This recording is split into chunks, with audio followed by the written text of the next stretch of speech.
Thanks, Sam. With us, and Bill O'Reilly in the Miller Time segment tonight. Let's get right to the sage of Southern California before he begins cooking Thanksgiving dinner tomorrow in Santa Barbara. So, Bill, I can just see you with the apron on and a little basking. Is that what they call it? Basking? Basting. Basting the turkey. I have a little apron that says the spin starts here as I make my cake batter. We're eating the traditional Miller Thanksgiving feast, which is turducken. This is a turkey inside a duck, inside a chicken, inside New Jersey Governor Chris Christie. And that's our regular thing. That must take a long time to heat up. I would say to all our fans or listeners out there, please don't talk about politics over Thanksgiving dinner with your family. For God's sakes, these people are inept down there. Take one day off. Don't discuss politics with loved ones. Okay, and that's good advice. Now, Miller and I tried to book a Bolder Fresher show into Iran. We have not been successful thus far and threatened with beheading if we cross the border. So what do you think of the deal that was made? Well, I saw Charles Krauthammer, who's the smartest guy, say that it reminds him of Munich.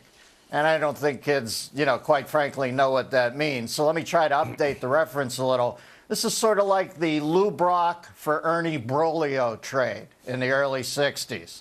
Maybe that doesn't even make it for kids. This is sort of like when the drummer for Napster, or the drummer for Metallica, sued Napster. That's how bad this is. Okay. I never thought I'd be able to have a set of circumstances that would allow me to say this out loud in public, Bill, but things are so screwed here on the home front.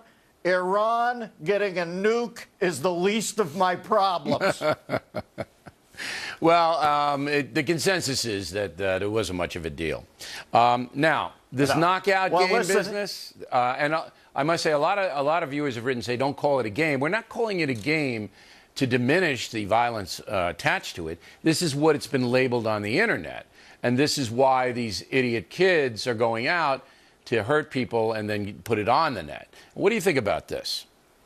Well, let me take it back to the last topic real quickly and say, is Israel expected to ante up and prove they're civilized by taking, figuratively speaking, one sucker punch to get the game going from madmen in Iran? I don't think they are. I think this is one less phone call for Bibi Netanyahu to make when it's go time. And I don't think people over here owe it to be sucker punched by somebody, fall down, and potentially end their life to prove they're more civilized than the people who are sucker punching them. That's absolutely crazy. Now, I know liberals fancy the future as a Walden 2 type utopia, but I always thought this: when you don't have any rules and nobody's paying attention to any rules, it doesn't yield Walden 2. It yields Anthony Burgess's Clockwork Orange. And, except nowadays the droogs are so whiny they won't go to a milk bar because they're lactose intolerant. But this is pre-apocalyptic here, and I'm just hoping that somebody who's doing the punching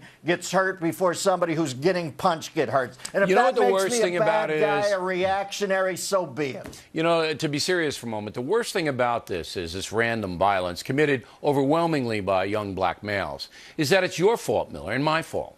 Because our ancestors may have held slaves, and we're the oppressive white power structure is responsible for all of this stuff. That's still a big tenet of the liberal philosophy in this country. It makes me sick.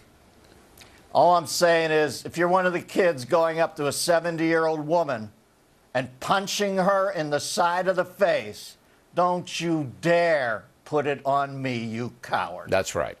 Coward is exactly the right word. And finally, the president in L.A. This week raising money for a bunch of different stuff. Were you invited to any of the soirees, Miller? I missed my invite. I'm sure it came. This guy does more fundraisers. There's your pal Steve Martin. He does more fundraisers than a PBS CFO with a hidden cocaine problem, for God's sakes.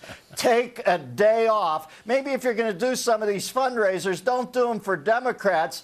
Do it to pay down the national debt. If this guy did half these fundraisers to pay down the debt, Billy, we would be in the black right now. Racist! No, it's That's not racist. I'm saying it's a business term, mean operating at a profit. Racist! All right, I can't even make my point, Bill. I'm sorry. Things are up. Do these guys just follow you around Santa Barbara, the guys that are yelling at you? They go everywhere with you now?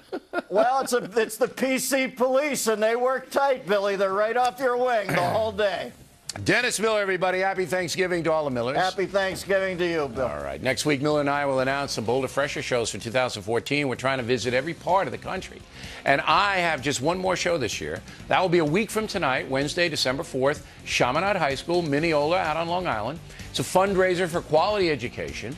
We'll talk about The Factor, my books. Tickets can be had on BillO'Reilly.com. Very easy. We'll get them to you fast. And they make great early Christmas gifts, so please check it out.